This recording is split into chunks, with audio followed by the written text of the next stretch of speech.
అర్ధరాత్రుల్లో అది మాన్సూన్ టైంలో గోవాకి ఎప్పుడైనా బై రోడ్ వెళ్ళారా? వెళ్ళకపోతే నాతోటి వచ్చేయండి, ఎలా ఉంటుందో చూపిస్తాను. నేను మధ్యాహ్నం 2 గంటల ప్రాంతంలో చక్కగా మన హైదరాబాద్ నుండి వేడివేడి బిర్యానీ ఒకటి కొట్టేసి కారు తీసుకొని బయలుదేరిపోయాను గోవాకి వెళ్దామనేసి. ఇదిగో గోవా బోర్డర్కి అయితే నైట్ 12:30 కల్లా చేరుకున్నాను. ఇక్కడ నుంచి అసలు ముందు రోడ్డు మాత్రం కొంచెం కూడా కనిపించట్లేదు, మొత్తం ఫాగ్ అన్నమాట, మంచుతోటి నిండిపోయింది. ఇది జూలై నెలలో ఇట్లా ఉందన్నమాట సిచ్యువేషన్, గోవా రోడ్డు యొక్క సిచ్యువేషన్. అయినా కూడా ఆ రోడ్డుకి ఇరువైపులా మధ్యలో ఉన్నటువంటి ఆ రోడ్ రిఫ్లెక్టర్స్ సహాయంతో కారును అయితే డ్రైవ్ చేయాల్సి వచ్చింది. విపరీతమైన వర్షం, అలాగే ముందు కనీసం ఒక 10 మీటర్స్ దూరంలో ఏ వెహికల్ వస్తుంది ఏముంది అని కూడా కనిపించినంత భయంకరంగా అయితే ఉంది. కానీ చాలా అందంగా ఉందన్నమాట. కర్ణాటకలోని ధార్వాడ్ అనే ఊరు దాటిన తర్వాత అయితే ఫుల్ ఘాట్ రోడ్ స్టార్ట్ అయిపోతుంది. ఇంకా గోవా బోర్డర్ చెక్ పోస్ట్కి అయితే వచ్చేసాను. అదిగోండి గోవా బోర్డర్ దాటేసేసాను. గోవా సిటీలోకి అయితే ఎంటర్ అయిపోయాను. మనకి మొట్టమొదటిగా మోలెం అనే ఊరు వచ్చేస్తుంది అనమాట. రోడ్స్ని గమనిస్తున్నారు కదా ఎంత చక్కగా ఉన్నాయో. ఇంకా పంజిమ్కి అయితే వచ్చేసాను. అదిగోండి ఆ పంజిమ్లోని ఆ రివర్లో అవన్నీ క్రూజ్ షిప్లు అనమాట. ఇవన్నీ క్రూజెస్ అనమాట, క్రూజ్ షిప్లు అవన్నీ.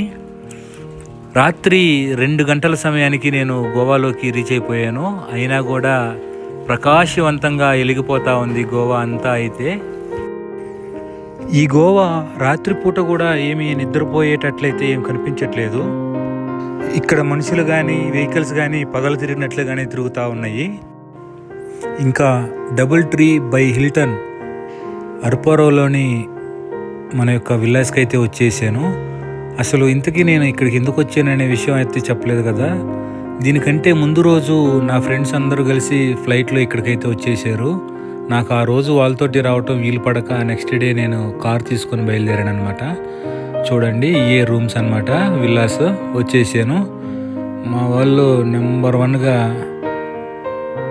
రాత్రంతా దుమ్ము లేపినట్టున్నారు, చక్కగా పడుకొని ఉన్నారు ఎక్కడెక్కడ పెట్టేసి. ఇంకా నాకు కూడా మన వాళ్ళు దీన్ని ఒక్కదాన్ని ఉంచారు. పొద్దున్నే హెల్దీ బ్రేక్ఫాస్ట్ అనమాట. లేచిన వెంటనే పొద్దున్నే 8 గంటలకల్లా స్టార్ట్ అనమాట హెల్దీ బ్రేక్ఫాస్ట్తో పాటు. ఇంకా మరి గోవా కదా ఇది, చెప్పాల్సిన పని లేదనుకుంటా. చక్కగా కానిచ్చేసి మాటలు చెప్పుకుంటూ చక్కగా ఫ్రూట్స్ తినుకుంటూ కాసేపు సరదాగా గడిపేసాము రూమ్లోనే.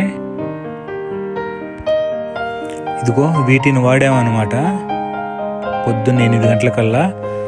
అయిపోయిన తర్వాత సరదాగా స్విమ్మింగ్ పూల్ అలా కాసేపు గడిపేసేసి హ్యాపీగా చాలా సరదాగా ఎంజాయ్ చేసాము. అలాగే అంజునా బీచ్కి వచ్చేసాము. చూడండి అలలు పోటు మీద ఉన్నాయి, ఎంతవరకు వచ్చేసినాయి చూడండి. అలలు అయితే బయట వరకు వచ్చేసేసినాయి, షాక్స్ వరకు వచ్చేసి టచ్ చేస్తూ ఉన్నాయి. అలలు మాత్రం చాలా పోటు మీద ఉంది సముద్రం అయితే. అంజునాలో అలా సరదాగా గడిపేసి అయిపోయిన తర్వాత బాగా బీచ్కి అయితే వచ్చేసాము. చక్కగా షాక్స్ తీసుకొని ఇంకా అలాగా మా సమయాన్ని అంతా ఇక్కడే గడిపేసాము.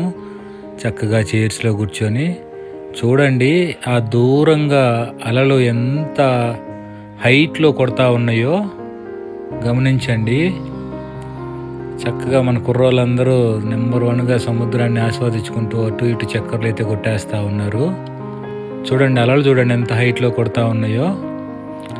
ఇదన్నమాట, ఇలా గడిపేసేసాము ఈ రోజంతా గోవాలో.